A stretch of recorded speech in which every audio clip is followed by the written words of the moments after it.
বাড়ি ফিরাই সেই মনটা যেন কেমন করলো। মার দেখা পাইলাম না, দৌড়াইলাম খুড়ির বাসায়।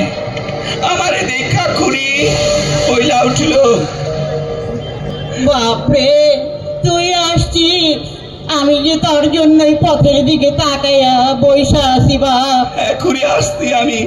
খুড়ি খুড়ি আগে বলো তো আমার মা কই, আমার মা কই আগে বলো, বলো খুড়ি বলো।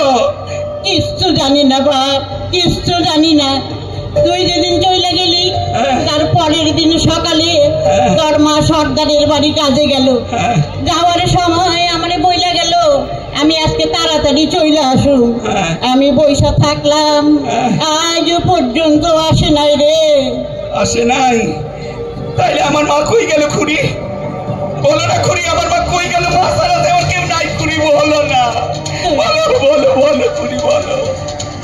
তুই খোঁজ বা মাথা ঠান্ডা করে খোঁজ, জলে ডাঙ্গায় খেতে খামারে খোঁজ। আমি আসি বাপ, তোর জন্য চিন্তা করিস না বাপ। ও খুড়ি, মারে তো খুঁজবো, যদি মারে খুঁজতে না পাই। আচ্ছা খুড়ি, আমার বাকি বাইসতে আছে খুড়ি, খুড়ি গো। চুপ, এইসব কথা বলবি না, চুপ কর, চুপ কর বাপ, এইসব কথা বলবি না, চুপ কর। আমার মা কই খুড়ি?